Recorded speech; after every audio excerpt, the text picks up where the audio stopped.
No Jumper, coolest podcast in the world. I'm back with my man Remo, and we're having a sit down today with the Pride of DC. The my Pride? Man. Yeah, right? I like that. I never heard that. The Pride. They about to start calling me the Pride after this.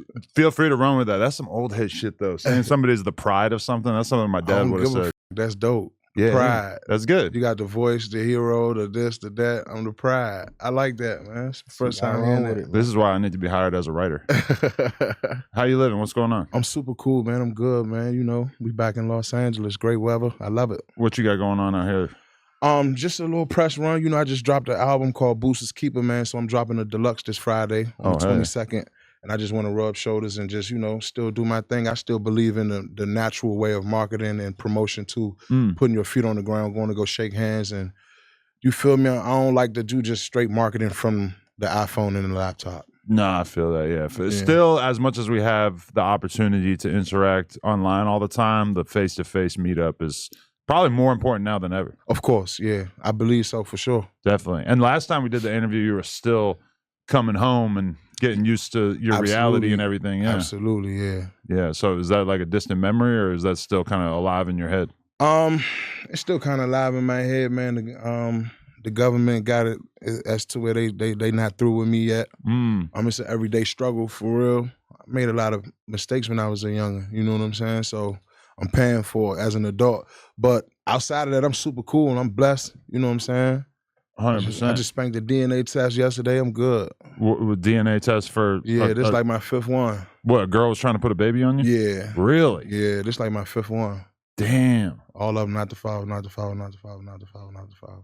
Wait, so you have a bunch of kids and you have a bunch of kids that people tried to put on you? I don't have a bunch of kids. I think I'm 34 years old. Two kids? I got 3 kids. 3, okay. 17, 9, and 5. Right. I think they spaced out in a good manner. Yeah. Like even females I meet, like, but damn, well, you ain't got no back-to-back kids. Like, now I got a 17-year-old, a 9-year-old, and a 5-year-old. So, you know what I'm saying? I got, you remember I told you I got 3 baby mothers, one of them passed away. Right. You know what I'm saying? So I don't believe, as a black man in America who been through what I went through, I don't believe I got a lot of kids. I think 3 is very humble. Yeah. I just got off the phone with Top. Shout out Top at 7 right now. Really? Yeah. Wow. Yeah. Okay. Where you're at in life, do you feel like women are judgmental to you about having 3 kids, or is it just they expect somebody in your position to have something like that? You know what? I'm gonna keep it 100, right? Me being an artist and a realist, like in my interviews, I tell the truth. I'm always been honest about eating sucking toes. It's true. You're an innovator in that field. I've been that guy. So all the females that I meet, not to say that they give me a pass for being an artist or famous or popular, whatever you want to call it, but they never really give me no, once I give them the ages, they like, nah, like you ain't had no kids back to back type shit and you ain't no, you feel me? So I think also if you can raise a 17-year-old, that just proves that you have it together enough that you didn't f that up. Absolutely. It's been damn near 2 decades. Right. That says that you've got some kind of ability to make it through shit. Absolutely, yeah. And I did get incarcerated 2 or 3 times during her upbringing, but we never missed birthdays. Everything she wanted for Christmas, everything she wanted on her birthday, she always got, whether I was out the feds or not. My daughter never not wanted something, never got it. And I'm proud to say that as a father. Now, I'm not proud of some of the things I did to get it, but my daughter ain't gonna never want for nothing and I get it. You get what I'm saying? So I just do what I do.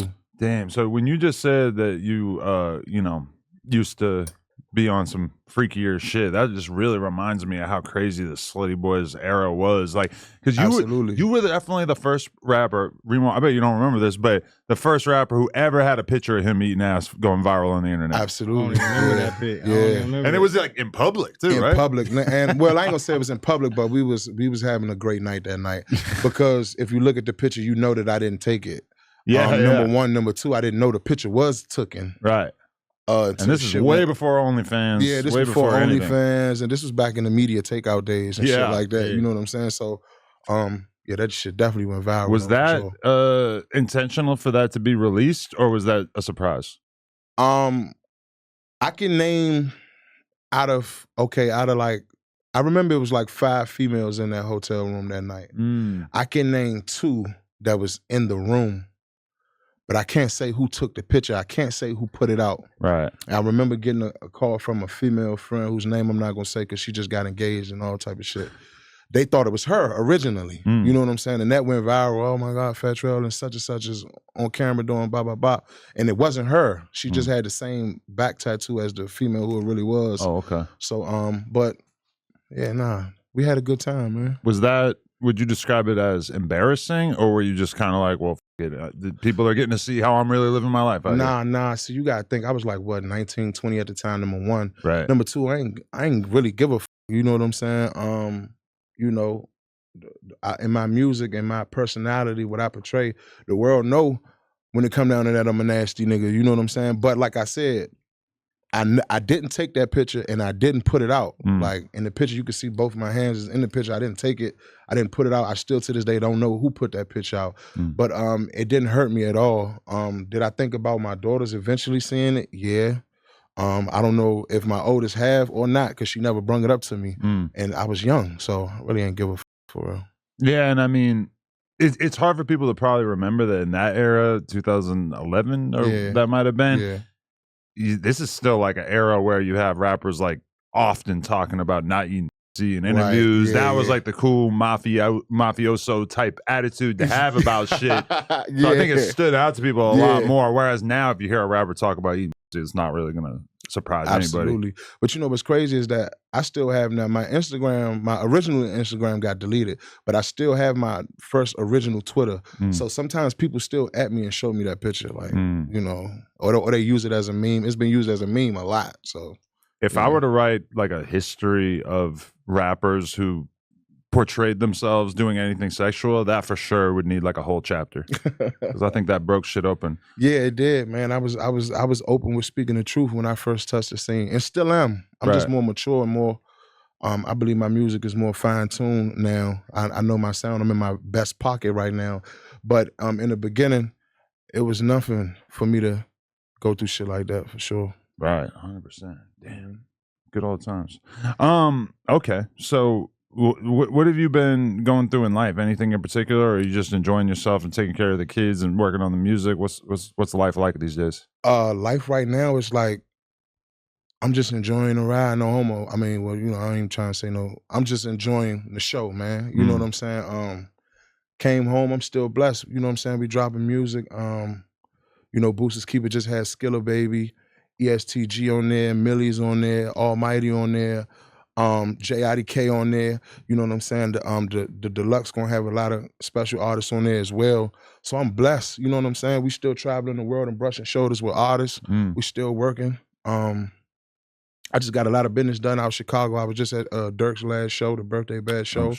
You know what I'm saying? So I'm still blessed to be working. So me being Fat Trel, every day I wake up and get to do what I love, which is music, whether it's the business, the promotion, the marketing, or recording. I got a studio session later tonight.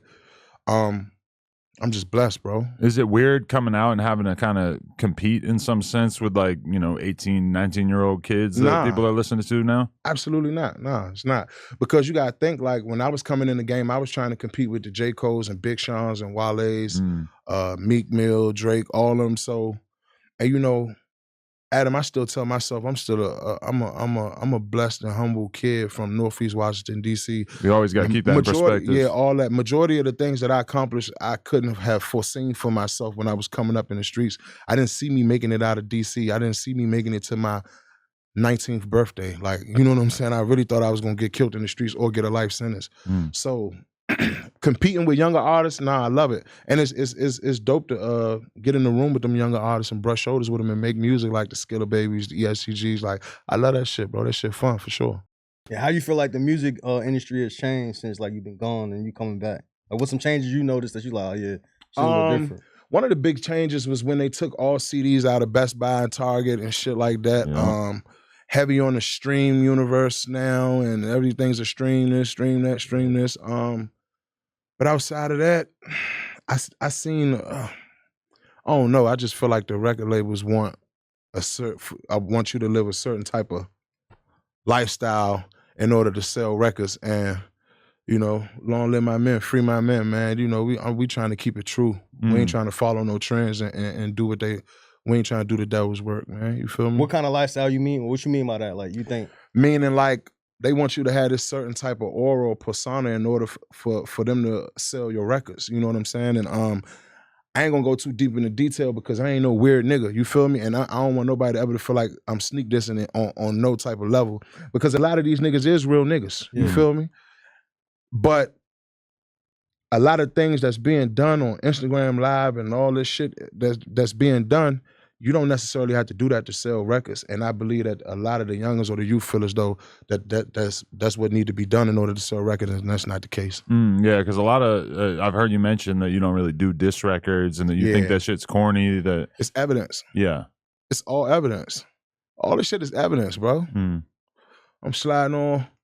Whatchamacallit got hit in the head. That shit evidence, bro. They will bring that up at your trial. They will read it. You're never going to get a jury or your peers. Every trial I ever attended, there was no more than 3 black people in the jury ever. Which means you had, out of 12, you had 3 black people. One that might have been Spanish, Hispanic, and one that might have been Asian or Ethiopian. The rest is all, no disrespect, Adam, all white people. So the trials is never fair, number one. Number two, they reading these lyrics to these people and they believe it. You know what I'm saying? You might, even out of the 3 black people, one of them might be highly educated, went to college, 2 might be just not a felon and they understand rap music and the culture, right? Well, them 2 might be the only one in the room that's like, man, look, you gotta be able to separate lyrics from, no disrespect, majority of the white people in America don't want to hear that. The people that's coming to jury duty and shit, like, they don't want to hear that. The idea that you did what? The idea that this could be just lyrics, or that it's not an actual description of something that really happened, especially when it matches up perfectly with something that happened in real life. The average white person is not really going to be able to wrap their head around the artistry of that. And I hear the lawyers try their best to say, oh, well, drill music, in order to make drill music, you have to bring up an op. You have to bring up this stuff, this, that. And you trying to convince them that that's how the music industry work. They not going to separate that. When they watch these videos and they see these choppers and shiesty masks in the video, you did it. So I ain't with it. And is that just self-preservation, or is it also just the fact that you just consider it basically like wrong to put that shit out there into the universe for people to digest? See, here's my thing, right? Adam, don't get me wrong. You could go back to the Respect with the Tech, Russian Roulette videos and all that, man. We had all types of Glocks, Mac 10s, and all type of shit. And it's not to, like I said, it's not to sneak this nobody or none of that, because I got homies from Chicago, I got homies from Miami, Atlanta who love to name drop their ops. But see, as a Washingtonian, me, I'm from DC, where I grew up under that law where beefing was a sacred thing, meaning only the go-go bands knew what hoods was beefing. Females didn't know. The police, Facebook, MySpace, Black Planet, beef wasn't public. You know what I'm saying? Beef was supposed to be a sacred thing, so we could try to get away with it. Go to trial, charges drop before indictments come. That's what beefing was to me and would always be to me. You know what I'm saying? So it is definitely self-preservation, but it's also, whatever I do, I'm trying to get away with it. I'm not gonna never reach for the clout to the point where I got to put this shit out to the public. Nah, we trying to get away with everything. Free the men, long live the men. In a way, you're kind of still putting it out there, though, even if it's not on record. Because, like, shit, you and Glizzy been going back and forth on lives and shit. In a way, that's still putting that shit out. 2 things, right? Ant never been my op, number 1. Number 2, we never went back and forth on live. When I got off probation and parole, I made 1 post. I'm going to pull up in your hood, you can pull up in mine. We could fight, Holmes. You know what I'm saying? We real Washingtonians. Everything that you claim the internet to be, that people believe that you are, whatever. You know what I'm saying? Everybody who know me, they know. So I'm gonna let you know one time, you keep saying my name, what's up? Let's push up in your hood, or you could push up in mine. You went to the studio, made a diss song, whatever. And we're gonna leave it at that, because you ain't really trying to pull up and push up and boogie. And that's what I'm trying to do. I don't want to kill you because you ain't my op. I don't hate you. You hate me. You know what I'm saying? So, but you ain't gonna disrespect me either. What's up? You trying to do something? Nothing happened. Say no more. I ain't pressing the issue. I ain't over trying to stun on him or perp on him. I offered him up, and he ain't trying to boogie. It is what it is. I ain't no bully either. I've never been a bully. But he's like a new archetype, which is like a YouTuber who's basically using the drill mentality to get hot by dissing people, and sometimes probably people that you don't even really like know or have real issues with, but he's just offering his commentary. It's kind of, because it's got to be kind of tough, because then if you won't respond or react or whatever, then he kind of gets to control the narrative to a certain extent. Absolutely. But one thing about me, I'm real big on the streets, right?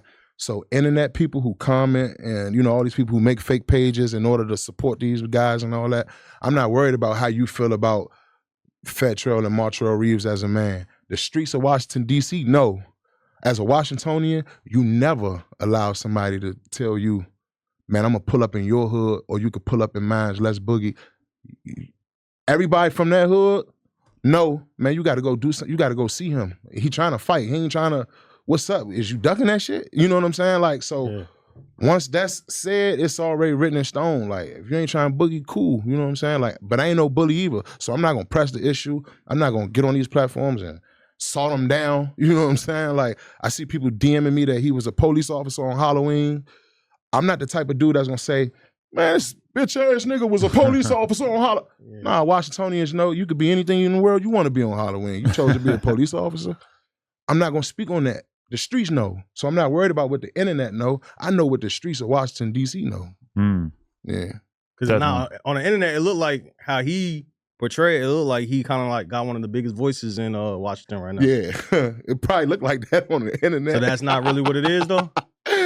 What? Dude, he got one of the biggest voices in Washington, That's D.C. how it on look. YouTube, like it on feels YouTube, like for that, sure. right? Like, we don't really... People like, definitely paying attention. His most views he get, what are you talking about in the video, his most views? Probably popping rappers.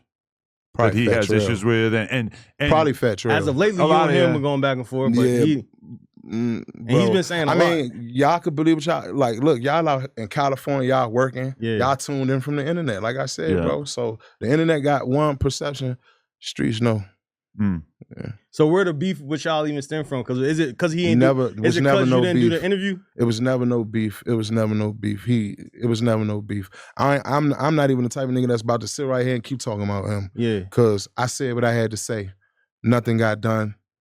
It was never no beef. He never was my op ever. But he essentially got mad because you didn't do the interview. So y'all was on good terms. I don't know. But it was never no beef.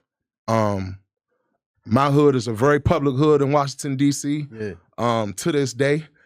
And look, whenever I'm outside, I invite the world to come push up on me and mine. You know what I'm saying? July 13th, we got a hood holiday in my hood. That's Boost's birthday.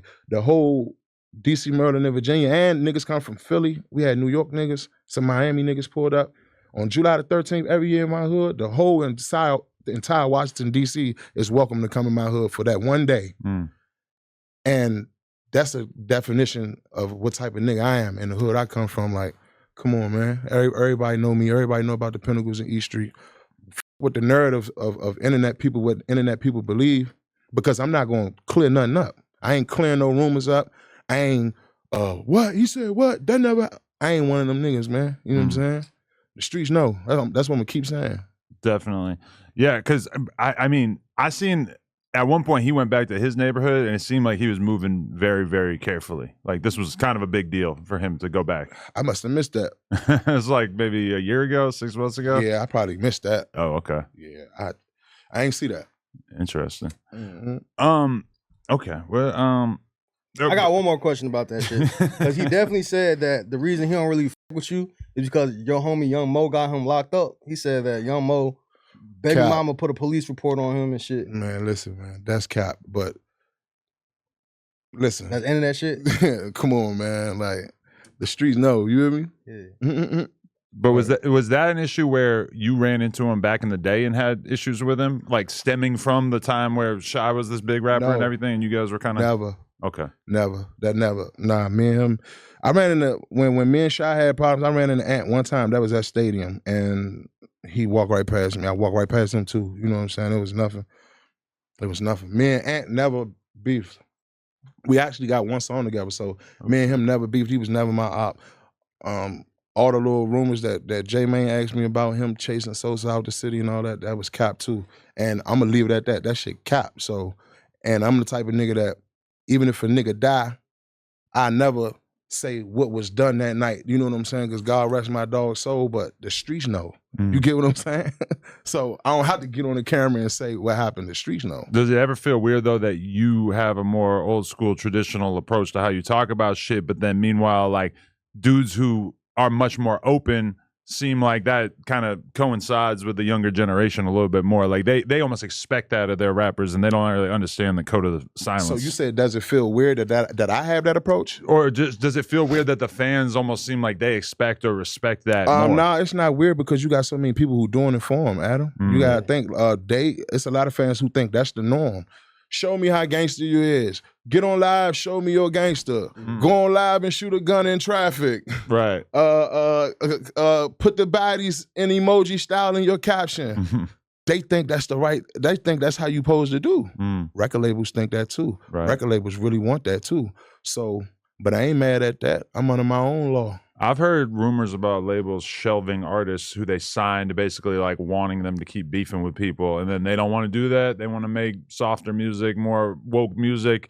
Label puts them on the shelf. Put them on the shelf. Put them on the shelf.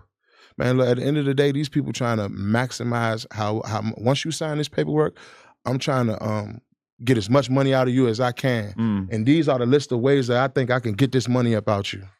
I need you to do everything on this list. You know what I'm saying? And plus more. Because the record label's smart too. So it's a lot of things that they not gonna put on that list, but they want you to do it. They might tell you that in a room there's no cameras, no, you know what I'm saying? But exactly. Come on, man. No label wants to be seen telling you that you need to be making murder music in order for us to keep supporting your career. Exactly. But for sure, that's what's going on some of the time. Absolutely. That's the conversation for sure. So is that like an underlying vibe in conversations with labels sometimes, or has anyone ever actually said that to you specifically? I've heard that multiple times. And you know, me as a man, I can't agree with it. I can't get with it because I know how much a funeral costs. I know how much a lawyer costs for carrying a pistol without a license. I know how much a lawyer costs for vehicular manslaughter. I know how much a lawyer costs for assault with intent to kill, murder 1, murder 2. So in my eyes, in my mind, that's what I'm thinking about. You know what I'm saying? These record labels don't even come to your sentencing when you get sentenced. They might send a letter, and you're lucky to get a letter. You get what I'm saying? But they love you when you sign, give you this money, bring you into the office, let you meet the staff, pop bottles, put your name on the wall at the record label. But if you get sentenced to 46 months, they can't even show up and say, hey, man, my artist is a good guy. He makes great music. These is the records that he sold. This is how much he gave back to the community on Thanksgiving and Christmas. They're not going to do that. So, come on, man. Why I'm going to let you pimp me when I'm the pimp? You feel what I'm saying? Also, you have a big voice, and I mean, there's so much crazy shit coming out of the DMV in general. Like, in particular, one that like probably stood by a lot of people was when they saw the clip of No Savage getting into a shootout in the mall. Right. And when I think about somebody like you, I feel like you wouldn't necessarily be comfortable making a bunch of fucking straight up drill music knowing the consequences of that. Whereas when you're young, when you're 19, 20, chances are you haven't really been exposed to how the end result to all that. Absolutely. And, you know, when you're young, you also feel as though you got a lot to prove. You want your name to be the biggest name. You know what I'm saying? Me, I was always going around, flying around the bitches.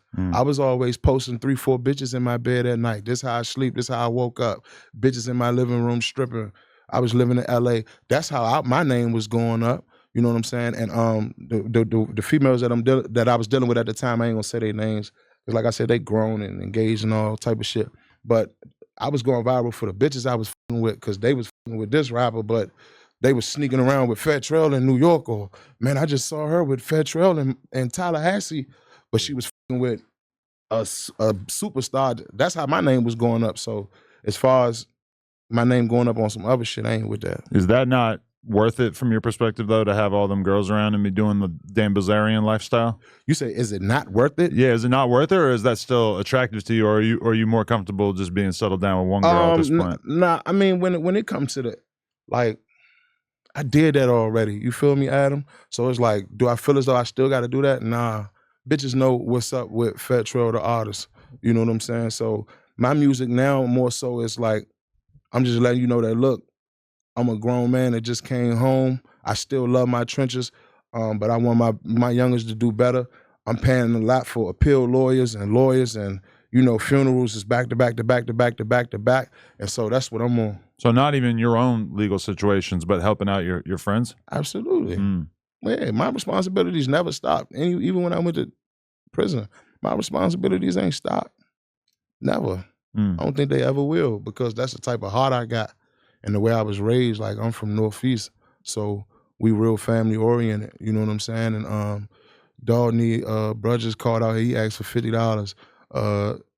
Turkey just got off LOP, he need $150. Gino trying to get some shoes, he need $40. Such and such for this lawyer, such and such passed, man. They asked, can you put up a little bit on the funeral? You know how that shit go. You know what I'm saying? Like, that's what I'm on in my responsibility. Those never stop. So while you was locked up, like, who was niggas that was looking out for you? Like, who could you call to send some money in your books? Like, any of the rappers that you was fucking with before? Looked out? Of course, Wale looked out for me. You know what I'm saying? My dog Squirrely, but you know, you're not a rapper or nothing, but my dog Squirrely. Who else? What artist that was sending me over? Raheem Devon was sending me over, man. Money for no reason. Who else? Damn, that's a great question, bro. I'm having a brain freeze right now, but it was a lot of artists that was reaching out, though. You know what I'm saying? While I was locked up, and for the most part, I never would really ask for money. I just wanted to talk to niggas, holler at niggas. Like I got a lot of pictures of me and Schmirk on FaceTime when I was out the feds. Me and Sosa on FaceTime when I was out the feds. But those calls was like, they asked me, "What's up? You need something?" Nah, I'm cool, bro. How you? You know what I'm saying? Right, like everybody knows about you and Sosa having a relationship from back in the day, but where did the Durk friendship come from? Just from me being in Chicago. You know what I'm saying? And we was always on FaceTime. I'm real close with Wook. Chief Wook. Yeah, Wook. That's my dog. Shout out Wook. I'm real close with Wook, you know what I'm saying? And bands. So we always been in talks and conversations, and every time they came to DC, like, that's why you see them old pictures of Durk performing in Slutty Boy shirts, and you know, me inside his hotel room, like, when he was young, you feel me? Like, chilling, you know what I'm saying? So that's always been my dog. They always been family. Definitely. So what made you go out for that show in Chicago? You just knew that was going to be a big moment. You just wanted to check it out and be part of it? Support my dog. It's his birthday. You know what I'm saying? And how he's bigger than life right now. He larger than life. He say I'm Durk, yo, but I'm Chicago's Jay-Z. And he's standing on that. And the record show that he won a Grammy. You feel me? So definitely go support your dog on his birthday. We was definitely still on a press run because the album had dropped. So 2 birds with 1 stone. Feel me? So being that he got picked up on those Fed charges like 5 days after that festival. I think it was 2 days after. 2 days after? Yeah. Oh, shit. Well, was there anything, did you get the vibe from him that he might have known that some bad shit was going to go down? Was the vibes off? Nah, the vibes wasn't off. The vibes was cool, man. You know what I'm saying? It was once he got off stage, it was very private. Like, he came into the room, spoke to everybody, and then they had the United Center got a club downstairs where all his family and friends was at. So he came in the room, talked to everybody, took all the pictures or whatever. And then once we got downstairs, security let the whole room know no cameras down here. And then he came down and we all just ate. They had food and drinks. We all just sat down there and ate and just chilled for like 2 hours. And then we all left the United Center. Damn. So the vibe was cool. Yeah. You know what I'm saying? He had just got off stage. I'm pretty sure he was tired. You know what I'm saying? So, but the vibe wasn't off at all. So leaving that day, you would never expect 2 days later, nigga get picked up by the feds. Like, what? Not at all. Not at all. You know what I'm saying? That's how it be when the feds come. I know people who were there, and some people said that they seen feds in the crowd, and like the energy was like, they knew Durk was finna get locked up. I would think a Fed would know how to dress in a way that it wouldn't be so obvious. I don't know nothing about seeing no feds in the crowd. I know I seen excuse me, I know I seen staff and police workers who control the crowd as far as the venue. Yeah. But if somebody say they seen undercover feds or feds who was acting like feds, I ain't seen none of that. So that wasn't, somebody who was there, they said they felt the vibe. I ain't seen none of that. Feel that. Yeah. Is it bizarre though seeing that happen to somebody who realistically is like one of your most successful friends, and just seeing that happen, the same shit that you've seen happen to a lot of your homies over the years? That's got to be tough to digest. Nah, the word I used was heartbreaking, Adam. That's heartbreaking. Yeah. He got kids, he got a family. And niggas forget that we started this rap shit from the dirt, my nigga. I'm talking about going to studios that wasn't studios, bro. recording on laptops and real super cheap ass mics. You feel me? Like, you gotta look at where Fat Trel recorded Respect with the Tech at. Look where Durk recorded This Ain't What You Want at. Look where Sosa recorded 300 at. You know what I'm saying? Like, niggas started this shit from the dirt. So when you see somebody come up, work their ass off, gain Grammys, sell millions of records, sold out shows around the world, sold out shows in Dubai, overseas, and then to just turn 32 years old and get hit with something as big as this, it's heartbreaking. Because that ain't why we started this shit. You feel me? A fair sentence, life sentence, 20 years, 30 years, that ain't why we started this shit. We started this shit for millions, millions of women, millions of money, millions of cars, millions of clothes, millions of jets. Yeah. Man, you saying some shit, cause like everybody's still shocked that Durk got arrested. It's like, damn, like, not Durk, right? Heartbreaking. Period, point blank. Yeah. Heartbreaking. He a hard worker. Great artist. Yeah. You know what I'm saying? And when we talk about that shit with like labels trying to get artists to just make drill music or whatever, he's kind of like the ultimate example of somebody, along with Sosa really, but like who started out making this like super drill music and then was able to blossom into a different type of artist and you know, like achieved a lot of success making records with J. Cole, making records that totally went against the stereotype of what his music was early on. Absolutely. Like I said, that goes back to hard worker. You feel what I'm saying? Plenty of nights in the studio, buying equipment, skipping out on fun, holidays, Thanksgiving, Christmas, right? We spend all these nights in the studio. Sometimes we alone. Sometimes it's just me and the engineer. You feel me? Everybody else out having fun, flying to Costa Rica, threesomes, all around the world. We going to the Lakers game, courtside, Wizards, bop, bop. I'm in the stew. You feel me? We spend plenty of nights to shine like this. You know what I'm saying? So when something like that happened, heartbreaking. I always think about Future one time said something about how he let his relationship, you know, turn into nothing because he was so dedicated to the music that he was spending all his time in the studio and was willing to take holidays and instead just be in the studio. And when I think about like the level of dedication it takes for a person who's already somewhat successful to ignore the things that they see as their responsibilities. So many people just build up shit that they have to do day to day throughout their life, and it kind of takes the ball, or it takes their eye off the ball when it comes to the grind that made you successful in the first place. Absolutely. But at the same time, right, like when you working, when you come from nothing, that's always in the back of your head. Plus, you still in tune with everybody that's where you come from. You still getting calls. Miss Lisa need $100. Man, her nurse bed went out, or they need a porta potty at this joint, man. Such and such need help with this. She need a new cane.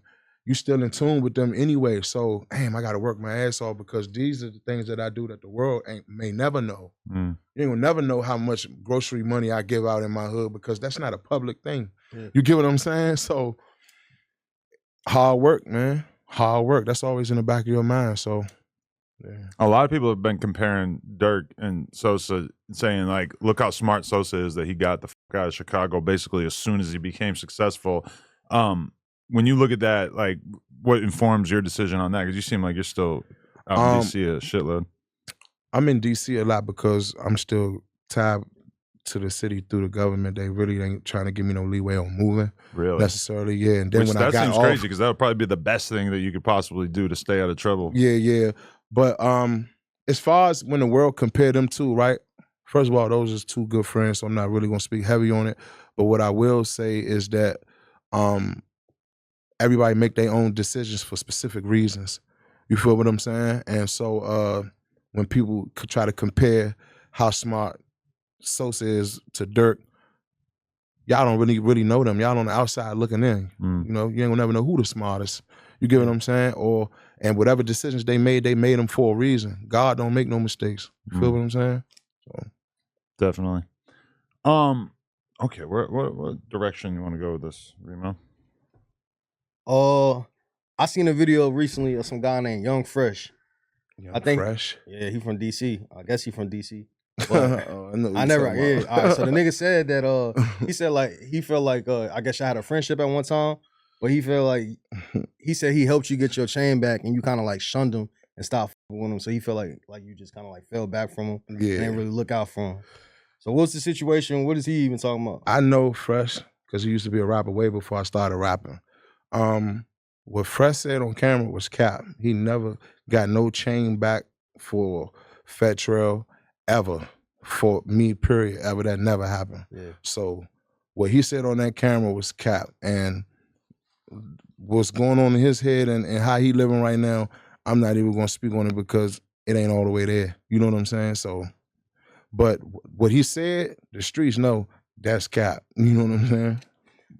It seems like this is a consistent problem for you, though, where like you have dudes who maybe didn't experience the level of success that you did, who are kind of crafting narratives about you and telling stories based around you. And what people fail to realize is I'm the type of nigga, I'm gonna say whether it's true or not, bro. You get what I'm saying? I'm gonna say whether it's true or not. I'm that type of nigga, bro. You feel me? But the things that people ask me, or some of the narratives that I hear on the internet, that shit just be cap. You know what I'm saying? I got some more for you to clear up. So yeah, say the truth then. All right, the clear up. Come on, let's go. It's the nigga and Glizzy posted like your chain, and it was like an eBay picture of like the GME chain. And you saying that you got that shit on eBay? Yeah. Did you see what I posted? No, I ain't see your response. I just seen it. So you ain't get the receipts and all that from my jeweler, Don Status Jewelers in Atlanta, Georgia. You know what I'm saying? Like, but if a nigga want to come get up on me and come touch this shit, any of this shit up on me, cause that shit looking. If you feel like this shit is some eBay shit, then you the fool. You get what the fuck I'm saying? But like, I never been the type of guy who gonna walk around with fake jewelry on. You know what I'm saying? Like, come on, bro. Like. Yeah. I posted my receipts, man. You know what I'm saying? Like, because I'm still a hood nigga at the end of the day. Shit, when I go to Montclair, I post it. You know what I'm saying? I might buy a coat and a hat for $2,800. I post it. You know what I'm saying? Because I'm from the trenches. So it feel good to do shit like that. I just bought my bitch a Chanel bag like $8,000. I posted it. You know what I'm saying? Like, so it is what it is. You feel me? I ain't afraid to tag none of my jewelers about nothing. So you be tagging the jewelers and come shit. on, man. All right, here's another one. So I was watching Drink Champs, and the nigga Nore had Wale on there. And on the interview, the nigga Nore said that he seen you shoot a nigga for Wale or shoot at a nigga for Wale. You ain't gotta answer it, but I just seen Nore say that. I'm like, what the f? That was a crazy question. I don't think he said for Wale. Or he just said that he seen you bust your gun or whatever the f it was. Nore was drunk, man. You know what I'm saying? I mean, that's the theme of the show. You gotta get But you seen the clip, right? I was like, that was a crazy statement from Nore. I'm a convicted felon and I've never been arrested for violence. So for me to get on here and admit to committing a crime of violence, it's crazy. You know what I'm saying? Shout out to Nore though. You know what I'm saying? I just feel like if he willing to speak on certain stuff like that, then he could give me a call and we could sit down at Drink Champs and possibly discuss something like that. But at the same time, I never admit to no shit like that. Yeah, but I know he was drunk when he said it. I know he ain't mean no harm, but give me a call, Nore, man. He probably figured my name ain't changed. He probably figured he was doing you a favor, just giving you. Yeah, on some gangster shit. But he was a little drunk. Like Nore is a New Yorker at the end of the day. And a street dude at the end of the day. At the end of the day. He must be very confident that you are largely removed from the streets if he felt comfortable saying some shit like that as if it could never happen today. I feel like, you know, I had just came home from doing 4 years and Nore was like, he was in the middle of the interview with Wale. Yeah. Drinks were involved, of course, but he like, yo, Trel just came home. Like, you know what I'm saying? Me and Nore only got a select few of memories that we share together because we only spent time around each other twice. Yeah. Very memorable times. I ain't gonna say much. Very memorable times, right? So for him to speak on that probably was like, oh, damn, Trel just came home, man. I remember, whatever, you know what I'm saying? But yeah, you get what I'm saying? I never admit to no shit like that, bro. Like, Nore was drunk, man. He was drunk. Yeah. He was on Drink Champs. He was drunk. Yeah, he was drunk. All right, here's one more I got from you. So the nigga, all right, so I remember a long time ago, Migos and them, they got their chain took. Yeah. And one of it's like the leg team or something like that. They from, I think it was the leg team. Yeah, I ain't gonna never say no names though. Yeah, but Leg? I think it was leg team. Or they shoot people in the leg? I don't know. I never heard of it. I don't know. Did you help get that chain back? Because it turned out one of the niggas from the leg team was your homies or some shit. How did they ever get that chain back? Because I seen now Chief Keef had a picture of the fucking chain, the QC chain. Then the nigga was the leg homie or the leg dude, and he ended up being one of your homies. Nah, I never played no part in getting the chain back. So you never helped Migos get their chain back? Nah. I had got a call that night, but me actually going to go pick up a chain and trying to meet a different party and exchange it, nah, never. I don't even get involved in shit like that because I ain't had shit to do with that. You know what I'm saying? Yeah. I was out that same night, but I was booked at a whole nother different club that night in DC. You know what I'm saying? So for me to pick up a phone and try to negotiate that, getting that back, I feel as though that ain't my place. You get what I'm saying? So you're saying if I get robbed in DC, don't call you?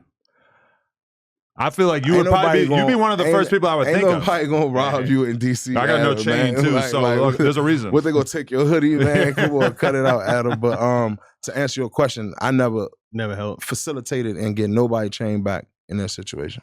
Yeah.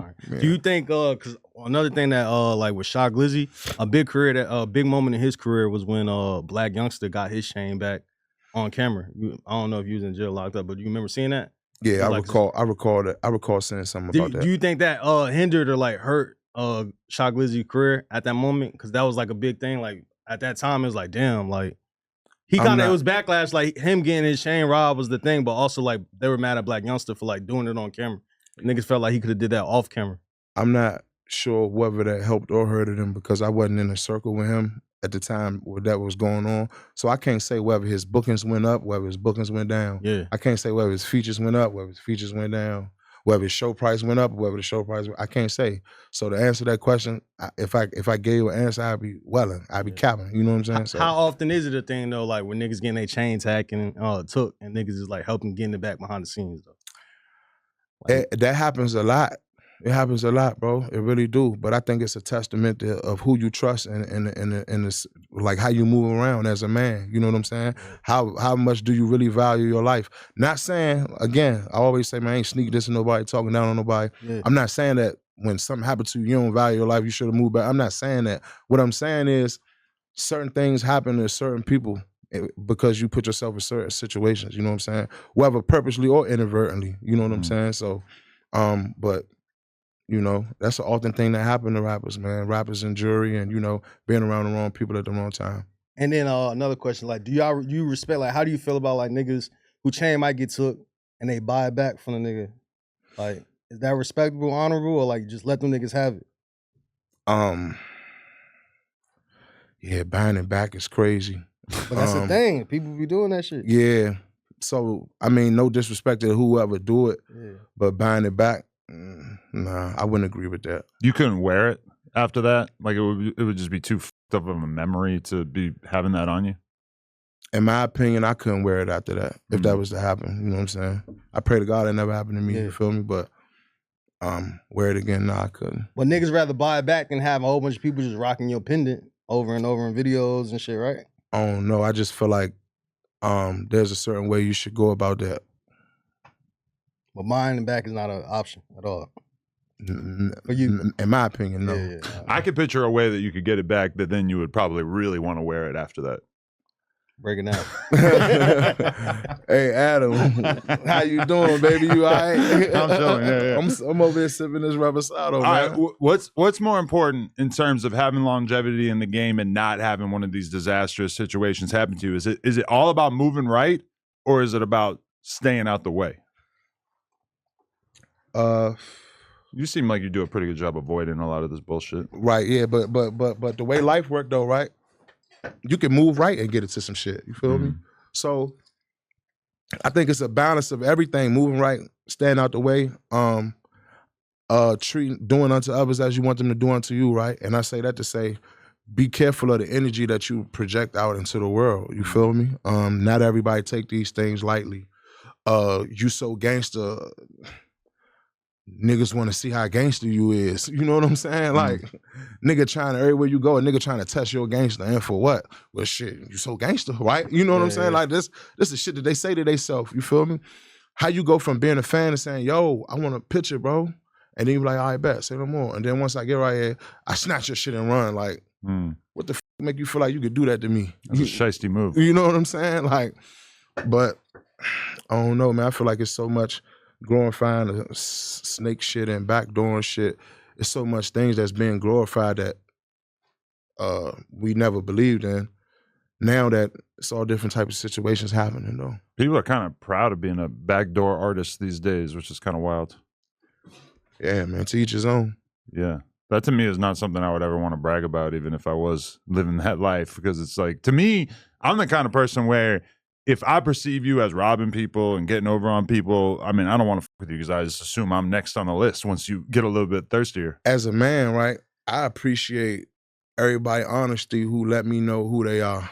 You get what I'm saying? So I know how to deal with you. We're not taking the risk of doing X, Y, and Z because you already told me that this is what you want, and I've already got my perception of what you want. So I'm not even gonna put myself in a position for anything to happen over there. You feel me? And that's a part of being mature and decision making. Definitely. We ever gonna get a Russian roulette part 2, man? What's up with you and Sosa with the Russian roulette part 2? Is your son visiting us? Hell yeah. Wow. Man. You want to come over here? What you got Bricks, there? Man. Nah, you probably sit right there, Bricks. Sit right there. Oh, okay. Yeah. You got the Caterpillar shirt? Got the chain on? That's my dog, man. Oh, yeah. He iced out? Bricks been rocking ice, man. Been rocking ice, Dragon man. Ball Z side bag there, too? Yeah. I like it. So how you feel when Aunt Glizzy be saying you don't take care of your kids? Cap. Yeah, because I'm seeing your son in here iced out and shit. Cap, you know what I'm saying? He, all that trying to glorify some court shit and all these court papers and shit like that, like, come on, bro. Like, we don't even speak on court documents and shit like that and who's suing who for what and you know what I'm saying? I got 3 kids, bro. I take care of my kids, so you feel me? Show me somebody who gonna tell you I don't. You feel me? Period, point blank. My baby mother just walked in. You feel what I'm saying? So, cap. Definitely. Even like, I feel like I like your style though. Straight like for your it. style. Straight to the point. Yeah. I see what you on. I like his style. All right, because as an interviewer, you're always a little bit worried about like other people saying shit, dissing somebody else that you're cool with. Like I even seen the way Academic said to you in a clip. He said, "I had Aunt Glizzy on here. He do not f with you." And it was like, for me personally, if I do an interview with Aunt Glizzy and he's saying all this terrible shit with you about you, the whole time I'm thinking like, God damn, Fat Trel gonna kind of hold this against me for giving him a platform to do all this, even though obviously he's gonna do it on his own as well, but giving him a bigger platform. Would you ever hold that against the interviewer if they were, offering somebody a platform to say shit about you? You didn't if you ask a question, you just ask a question. Like he asking me questions, right? But if you laughing and kikiing with him and blah, blah, blah, that's a whole nother different type of story. You feel what I'm saying? But like, at the end of the day, the streets know. Fact check anything that's being said about me. And like I said, I'm an honest person, bro. You know what I'm saying? So like, you feel me? It is what it is. That's gotta be crazy for you having your kid hear that kind of shit and be aware of that though, because ultimately it's like, you're also telling him how to deal with problems that he got at school with other dudes. Yeah. And that's what to respond to, what not to respond to. You know what I'm saying? And granted, like you having issues with people who are famous YouTubers, rappers, etc. That's very different. But ultimately, like they're gonna take a message from the way that you are handling your shit, even if it's on social media and not, in the schoolyard. Absolutely. That's why you got to be careful what you portray. You know what I'm saying? Because ask yourself this: why do these kids who go into the school building and shoot up the school, right? What the make you think that's okay? What are you seeing that make you think that's okay? You feel what I'm saying? What is being showed to you? When I grew up, we went to school to shoot dice, bitches, and rob whoever was sweet. You know what I'm saying? That was it, bro. To go in that motherfucker and say, man, I'm about to shoot 15, 20 people, the first 20 people. So you got to be careful what you portray. You get what I'm saying? And my son, when he gets to the age as to where I'm going to be having certain conversations with him, like I tell him all the time since he been going to school, don't ever be no bully, but don't ever get disrespected. You know what I'm saying? If somebody put their hands on you, put your hands on them back, win, lose, or draw, because you're not fighting to win, you fighting for your respect. Hey, man, I'm not the person that you put your hands on. You know what I'm saying? You got to see me about that. Now, you might lose, but you might win. You never know. But being a bully, nah, we ain't on that. I've seen what happened to bullies. You get what I'm saying? We ain't bullies. We respectable men, but we ain't gonna get disrespected. You feel what I'm saying? So when my kids see certain shit, I ain't tripping because the type of law I give, they gonna know what type of father I am. Feel me? Definitely. For sure. What's your thoughts when you see Drake and Rick Ross going at it? Because at one point they was super tight, and then now you see them beefing. You know, what they doing as far as business wise or really personal issues, I don't know. You feel what I'm saying? Like, I don't really got no comment on it, bro. You feel me? Like, Rose, that's my homie. You feel me? Like, he gave me my first big check. It's always forever love. And I met Drake, I believe, once in LA at a YG video shoot. That was the YG video shoot, right? At YG video shoot. He a cool dude, you know what I'm saying? I don't have no relationship with him like I got with Rose, but I don't really got no comment on what they got going on, you know what I'm saying? I wish both of them the best of luck in everything that they do. You know Brick Baby? Do I know him personally? Yeah. Nah.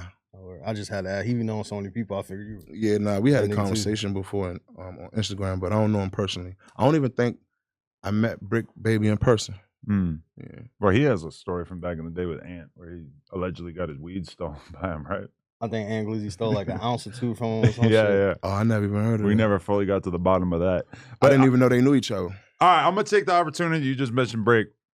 Brick, one time on this podcast, we were talking, and somebody suggested that there's one, and I really do not want to say this, but this is just such a good content that I got to do it.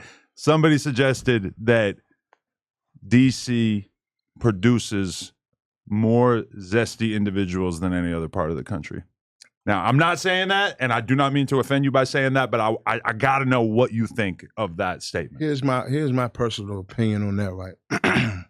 When they speak on that, they speaking on the federal prison system, right? Right. United States penitentiaries and federal correctional institutes, right? A lot of those dudes who feel that way or who willing to say that, whether they bid nor being serious, let me say this, and any real nigga who been out the feds, no, this the truth, right? When you go to the feds, DC niggas run everything, the TV room, the yard, the drugs, the COs, the nurses, the phones, everything, right? A lot of these people have their own personal reasons why they feel like they don't like DC niggas because we don't have a state jail facility. Everything that DC does, we go to the feds.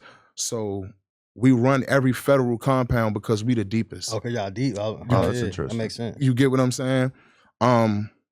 I ain't gonna say no names. I heard a few of these dudes come on camera and say, yeah, man, out the feds, DC niggas, you know what I'm saying? All these gay rumors and shit, right?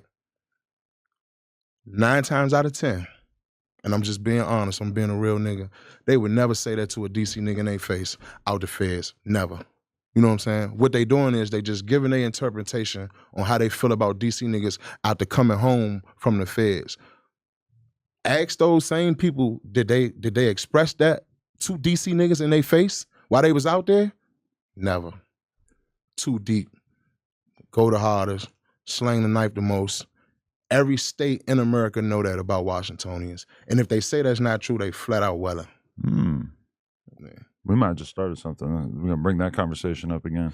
I just hate when niggas come home and say shit like that because don't act like you wasn't out the feds with real respectable, honorable men that's in that DC car or that's DC blacks. Don't fake like you wasn't out there with some honorable DC blacks because 9 times out of 10 you had to come to one like, hey, I need a knife. You know, I could find some shoes. I'm trying to, you know what I'm saying, man? I gotta play. I'm just wondering if it's all right. 9 times out of 10, you had to come to a Washingtonian to do that. So these dudes who had them opinions, I know for a fact they wouldn't speak like that to a DC black in his face, especially while you out of USP or FCI. Okay, good to know. How do you feel seeing this push and peace movement taking place in terms of J Mane? Used to be, you know, making diss songs about people and doing all that type of shit, and now him even, you know, joining forces with people like Tay Savage that he could have never been around before, even going to O Block and, like, you know, really making attempts to sort of heal some of these wounds with people that he wasn't getting along with back in the day. When you see that, you think that's important? And do you see that trickling down at all to other states and cities? Yeah, I think it's important for the youth. I'm not sure if it's going to trickle down to other states or not, but I think that is important for the youth. And how I feel about it, if it's genuine, I f with it. You know what I'm saying? If it's genuine, I f with it. Like if that's the same way off camera and when the world not looking, then I f with it. But I'm not there, and I'm not real close to J Mane or Tay Savage. I just met J Mane for the first time, like in Atlanta. Then I met him again at Schmirk birthday bash.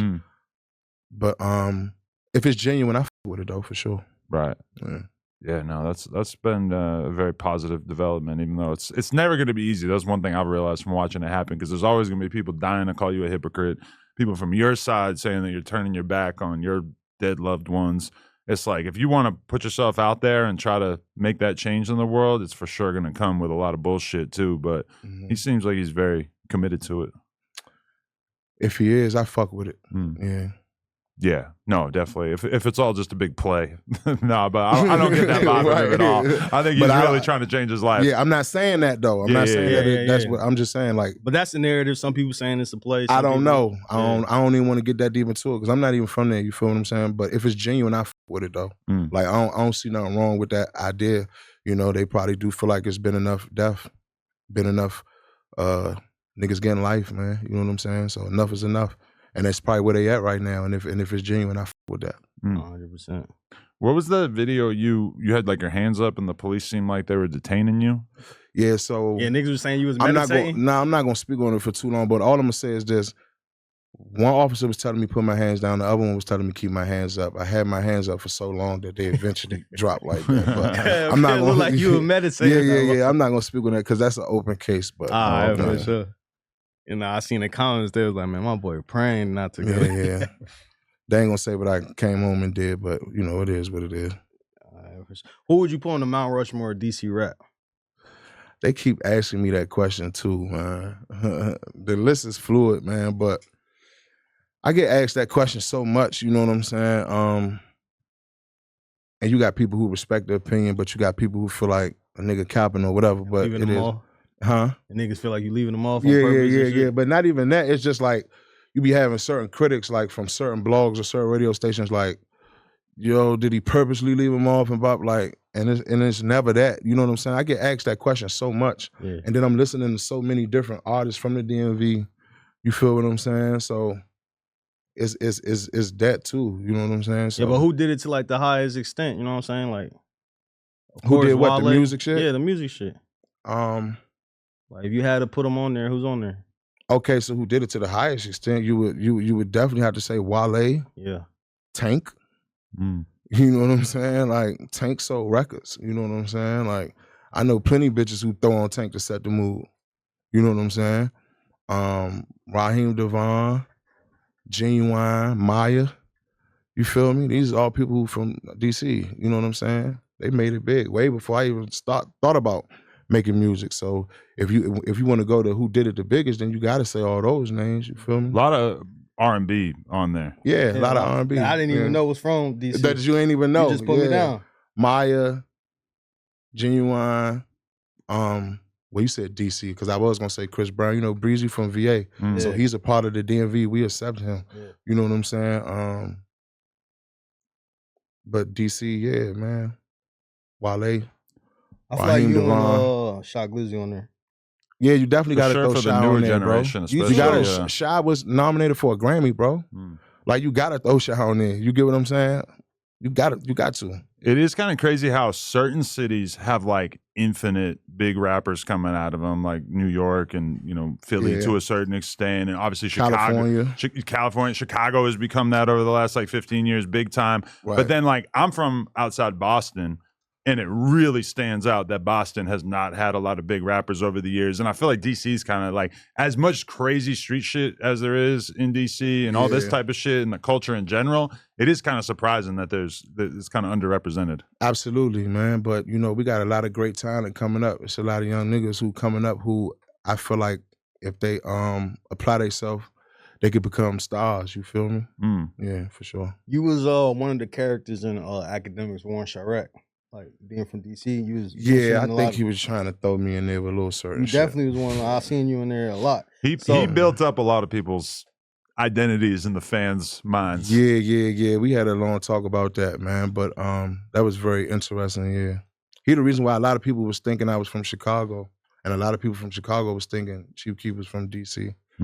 But yeah. For me and a lot of other people, Russian Roulette was kind of like one of the first Chief Keef songs that were really hyped on, and I think that kind of led a lot of people to assume that too. Yeah. When I seen Respect With That Tech, I thought you was in Chicago. I ain't gonna lie. Yeah. When Academics covering you, at first, then I put two and two like, oh no, you from DC. Absolutely. But like, with you going to Chicago early on and being around like O Block, like you was cool with J Money. I seen a picture of you and J Money, right? Yeah, he used to pick me up. He used to ride around. Where you build that relationship from?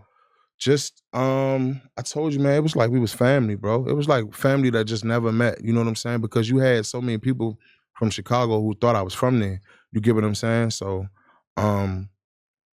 my first time in Chicago, Jay Money was like, man, bro, I'm not letting you lay up with no bitch, bro. Like, just drop the low, I'm about to come get you. You feel me? And he came and got me. We really just rode around for real. He took me downtown. We went to get something to eat.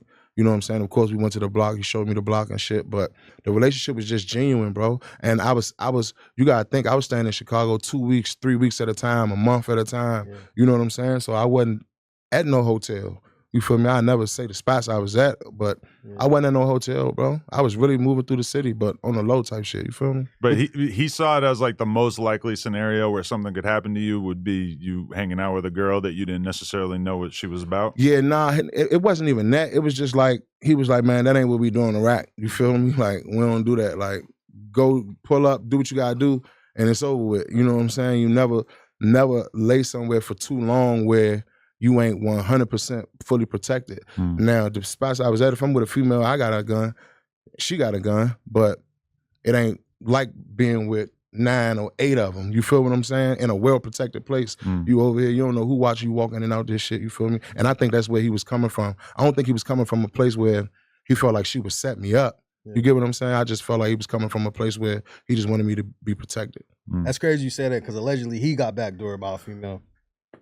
That's what they say. Yeah, rest in peace, Jay Money, man. I don't know what happened. You know what I'm saying? R.I.P.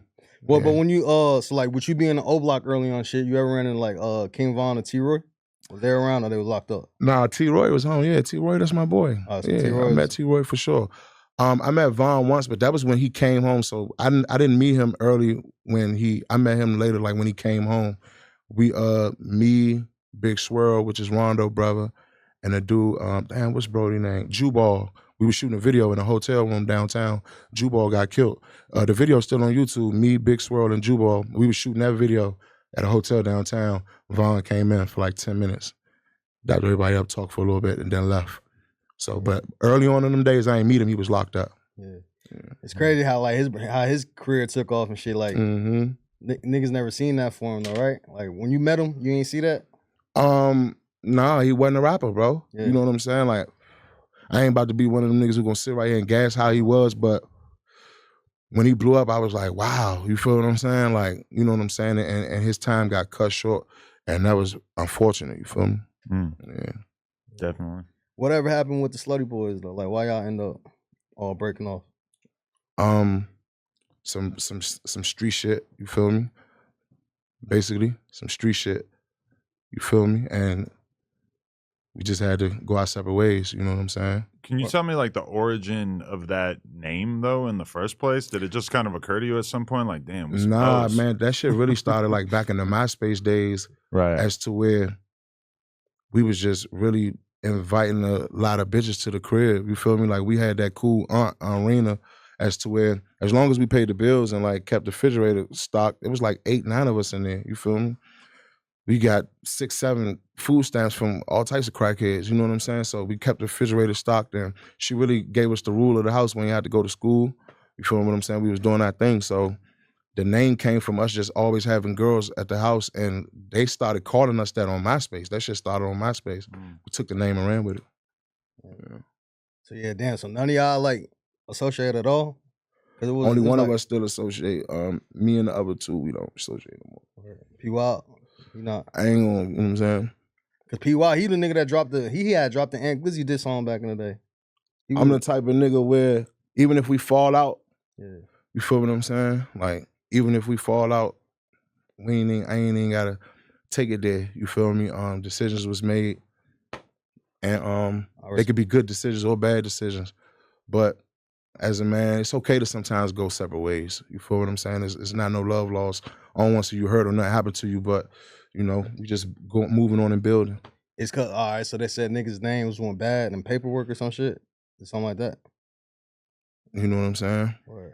So decisions was made, some good, some bad, and it is what it is. I mean, if you could have a rap crew or whatever and be able to go your separate ways and not trash each other on the internet, to me, that's very respectable because we see the opposite side of that constantly every day. Yeah, you feel me? Like, podcast. It is what it is, man. You know what I'm saying? But everything is public, and you feel me? Like, I tell people all the time, feel free to download or go read whatever you want to read. You know what I'm saying? Just read it for yourself.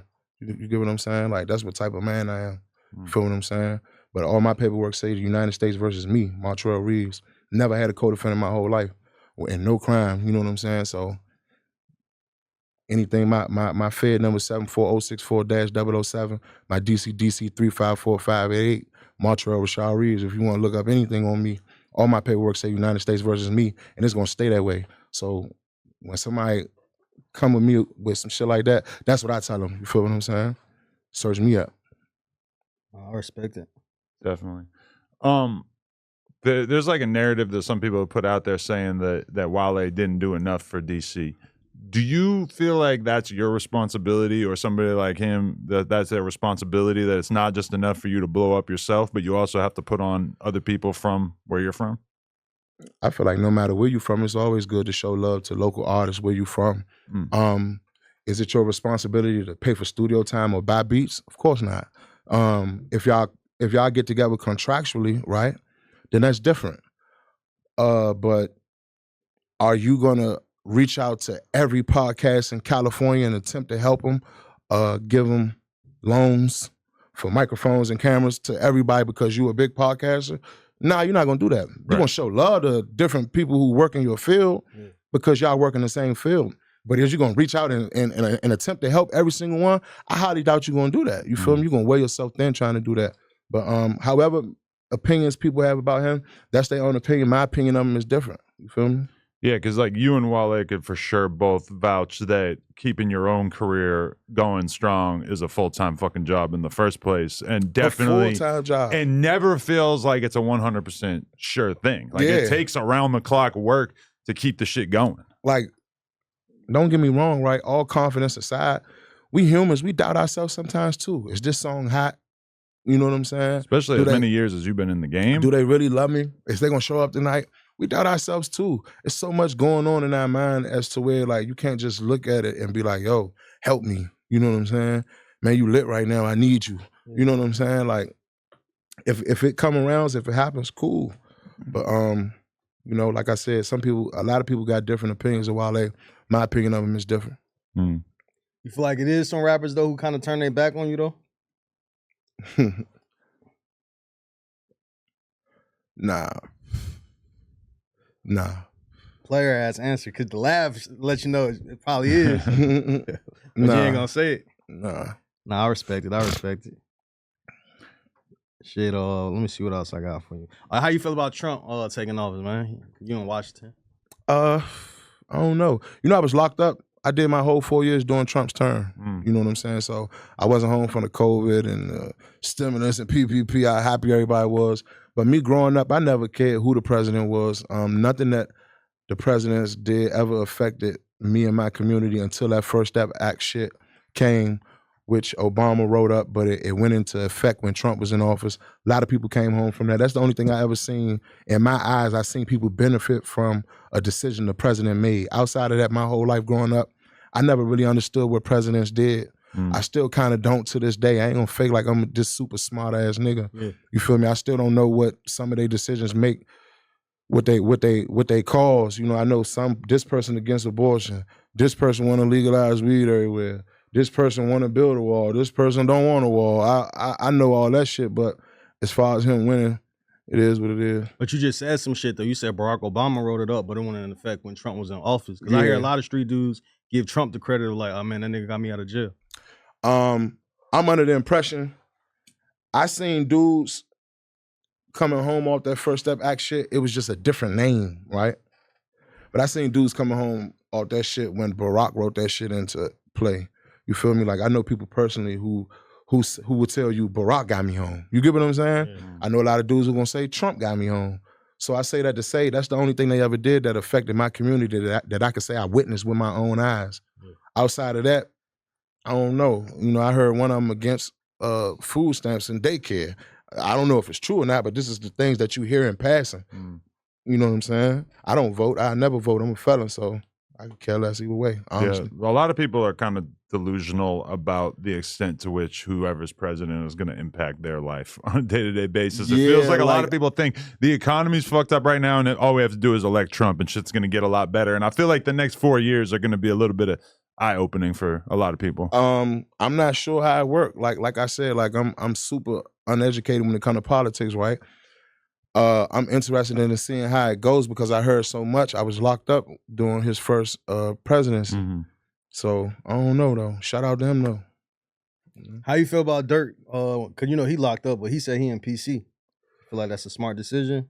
I don't know if that's true or not. I thought he said the opposite. I thought he said he was out. No, he's not in PC. I'm wrong. He's not in PC. I got it wrong. Yeah, he said he's not in PC. If he was in PC, for sure, it would be because they forced him to. I mean, well, you know, there is a such thing called involuntary PC. You know what I'm saying? So when you high case, when you high profile, they're going to put you on PC for your first 30, 60 days anyway until your case die down. Yeah. When the buzz of you being in the jail die down, then they'll go in the computer and try to look at the safest unit to put you in. But if you high profile or a big name, I remember Chris Brown was in involuntary PC in DC when he got into a certain situation for like a week. You know what I'm saying? But like, when it's a such thing as involuntary PC too. Yeah. So, but I don't know how true that is. And I say that to say I don't know whether Durk is on population in the whole. I don't know what unit he on because I ain't heard it from myself personally, so I can't really speak on it. Yeah, he said he's not in PC. I said it wrong, but like, you think that'd be a smart decision for him, like carrying this term? Like, is it like how safe would it be for like the likeness of like a Durk to be? Super safe. Super safe. They say Diddy running that shit. You got people begging to make his bed for him. Super safe, man. For sure, like, I'm making Durk's bed for him. When you a man, and I say that to say you ain't got no flaws attached to your name, no high bones on your name, you ain't got no bones on you with boys and shit like that, you know what I'm saying? When you a man, you gonna stand firm anywhere, you feel what I'm saying? Because Durk got love, you know what I mean? People love him, you feel me? Yeah. Like, niggas love him, bro. Like, and he do shit for people, bro, that like I said, that the world may not never know about, bro. So, he's gonna be good for sure. Yeah, how you feel about the rumors? Yeah, they said Diddy running the feds in New York. I'm just now hearing that when y'all said that. He's clearly a very charming individual, so it don't really surprise me that there's a bunch of dudes who want to get Diddy down. got a bag, and Diddy been that man in New York for over 30 years, bro. So you never know how he being treated, down to the COs, to the inmates, and I think a lot of people get it confused as to where people believe anything that you read on the internet. If such and such posted it, it has to be true. I'm so sick of hearing that because that should be cap. You know what I'm saying? So it is what it is. So you used to watch The War in Chirac with Lil Reese and Fredo back in the day. Do you remember what their reaction was to it or what like the tone of that was? We would laugh at it, bro. We would laugh and just smoke and just, we would laugh at it, bro. Sit around, play 2K, listen to that shit. Where we had girls over watching that shit. You know what I'm saying? Like, just laugh, you know what I'm saying? Like just smoking, drinking, laughing, sleeping, bedding, having fun. We was kids, bro. You feel me? Damn. You missed those times when you felt more childish, like you could just do whatever, and now you got a lot of responsibilities? The memories was cool, but we took a lot of risks, bro. We was doing a lot of risky shit, bro. Like, I'm talking about riding around like, man, we was tripping, bro. You know what I'm saying? I don't think I ever go back to living like that. Like that, you know what I'm saying? It's more organized, more legal, and you know what I'm saying? Hiring security, spending money on your investment. You know what I'm saying? Like at first, as young as you don't believe in shit like that. Shit, man, I'm about to go buy 8 guns and we riding with these bitches. That's what you tell yourself. You know what I'm saying? Till you get into a situation where you pulled over, or the tour bus gets searched while you in the club, or the police all in your truck while you at this venue doing a walkthrough, and then you learn like, yo, we need a legal person to bop. We need bulletproof trucks because fans get testy sometimes. You know what I'm saying? So when you start making those decisions, it get better. But I had fun, but those is great memories. I never want to go back to living like, you know what I'm saying? Yeah. Because a lot of situations like that are like almost impossible to navigate. Like if you're a gangster rapper and you're on tour in a tour bus, you're not gonna really be able to have security. They're able to just go across state lines with their shit. The laws is getting a little bit better with that. That's one thing Trump promised, is that he's going to make it so if you have a concealed carry in one state, that you can cross any state line to any other state that allows concealed carry. That is actually a great thing that I could get behind. I heard that. If that's true, like I said again, if that's true, that's great. Yeah. Also, he said he's going to grant immunity to cops as well. How do you feel about that? I feel like he was kind of just talking when he said it. He said it multiple times. Yeah, but I don't know. It's like certain things with Trump, you got to just learn what to just kind of be like, yeah, he's just talking. He's like your grandpa. Just sometimes you know he's full of shit. I think if that was to happen, it'd be a lot more murders in America. And I don't think he want that for real. I don't think he want that on his conscience. You know what I'm saying? I don't think he want that on his conscience. I don't think you want to give somebody the right to just kill anybody. You know what I'm saying? Like, it's gonna be a lot more deaths. You feel me? Yeah. They get cheated on by their wives. They come home, catch their wives, all type of shit. They gamble, lose money, want to rob secretly. Police break law all types of ways. So to get them absolute full immunity because of their badge, I don't think he want that on his conscience. I do believe that there's probably like a lot of cases, like even well, I mean, to be honest, Trump did speak out for George Floyd when he first saw that video. I remember he tweeted about it. But I do think that probably when he's saying that, he's trying to signal to law enforcement, I will have your back, and I'm not going to have you in a situation where you're constantly worried about, you know, being sued or prosecuted for overt force. I think that that's probably like the message he's trying to telegraph to the police, even though what he actually said is like much more extreme. Yeah. Full immunity is crazy, bro. Yeah, you know what I'm saying? So that's wild. I don't think that'll be a good idea for the Hispanic community or the African American community. Then why would anyone not want to be a cop if you could just literally do whatever you want? Right. Like, sign me up. Like, nigga, the whole world gonna go sign up for the police academy ASAP if he make that law, bro. So everybody from your then hood? he gonna claim America don't have enough money to pay them all. So yeah. I don't think he want that. Yeah, it's a little fishy. What's your relationship with Big Boogie? That's my dog. Yeah. That's my brody, man. Boogie called me sometimes just to pray over the phone, bro. Really? Like, he from the South, big on spirituality. We Christians, you know what I'm saying? We put God first always. So Boogie, like, that's my real dog, you know what I'm saying? Our relationship started like, I was locked up and he wrote me and was like, bro, you one of my favorite rappers. Can you listen to my song? And he sent me like 2-3 of his songs in my DM. And, you know, I had an iPhone, so I had a lot of time on my hands. So we was just talking. I was sending him a lot of my unreleased shit. And we just came home and got to work. And we basically like family now. That's my dog. You said you're Christian, but a lot of people, well, in Chicago, and a lot of people that go to jail, it seem like they're coming in jail and they're coming out Muslim. Mm-hmm. How big is that where you was just in jail? That's real big, bro. You know, I'm from D.C. We got a huge, big Muslim culture in Washington, D.C., and Virginia. You know, that's one of the biggest mosques in America, I believe, is in Virginia. And then, you know, Philly right up the street, and damn near the whole, is 85% of Philadelphia, Muslim. Men and women and children are Muslim. So that's real big on the East Coast. How do I feel about people doing it? You know, why haven't you converted?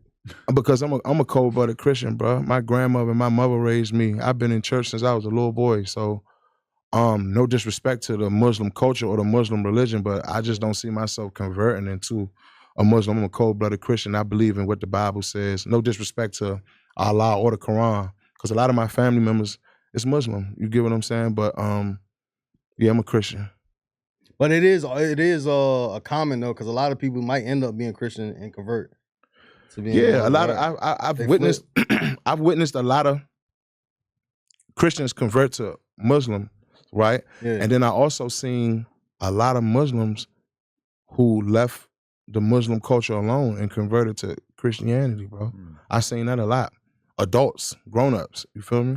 So it's crazy how you can't, like, it's not respected for you to change your gang, but you can change your religion, which is like way more of a personal connection to the supernatural. But to change on your gang is like, a gang is something you built amongst you and yours. And it's supposed to be from the ground up. Yeah, from the ground up. So young. That's much more personal versus saying, hey, I've been reading this book and now I believe that this culture of religion is what I believe in and this is the right way. It's different when you switch your religion because it's all about what your belief is. You get what I'm saying? Like Muslims believe that men should have like 5 or 4 or 5 wives or something. You feel me? Christianity believes you should be married to one woman. You get what I'm saying? So it's all about what you believe in. You know what I'm saying? But changing up on your gang is something totally different because a gang is something that's built from the ground up from when you was kids. You get what I'm saying? The love is different. The laws that you all made up, that's different. I had somebody ask me the other day if I'm going to join a gang. They were being serious. And I said, these dudes don't even respect dudes who join a gang when they're 21. Never mind being a 41-year-old white guy who's not even from here. Yeah. You got me f***ed up. That's the last thing I want to do. Hell yeah, man. You don't want to give your loyalty to the wrong people, man. For sure, man. Life is short. Life is too short to be just giving your loyalty and your love to anybody. You got to be careful and protect that at all times. For sure. Definitely. So where are you at in terms of the music? Like, what's your mentality on it at this point? You still feel motivated and passionate about it? I heard Bury Me and Neiman's. That shit hard. Appreciate it, bro. Super hard. Appreciate it, man. When you get done, I want you to listen to Psalms 1, the video I just dropped. That's gonna be on the Deluxe. But as far as the music, I love it, man. I'm still a firm lover of music, right? And so I still love creating. You know what I'm saying? I'm very appreciative that I still got fans. You get what I'm saying? So that's just how I feel about it. It always been my first love, and I love hip hop, R&B, Anita Baker, John Legend, Lenny Williams, Isley Brothers. You know, that's always been me. I'm a 90s baby. I grew up with my grandmother and my mother, you feel me? We listen to music, R&B every day, all day. So I love music, so I'm always creative. Plus, I want to be great. Like, I want my discography or my catalog to live on forever. I want my YouTube videos to live on forever because I feel like my music is a representation of Washington, D.C.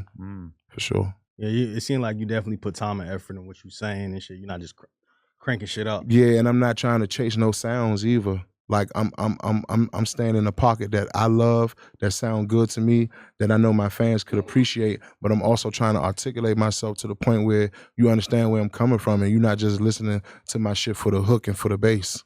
Do you write in advance before getting in the studio or you punch in? It depends on how I feel about the production. However hard the beat is, like some beats I love so much, I tell myself, yo, I gotta write this. And then some beats be so hard, I be like, man, f that, I'm going right in. Punch me. You know what I'm saying? So sometimes I write, sometimes I punch. Back in the day, you used to have mad Lex Luger beats and shit. How y'all lock in? That was a whole era. We locked in through my dog, Black, man. Black. Yeah, Lex is from Virginia Beach, the Hampton area, which is like a three-hour drive from Washington, D.C. And then I remember BMF had came out for Rick Ross. I think on Big Meech, Larry Hoover, he dropped that joint for Ross.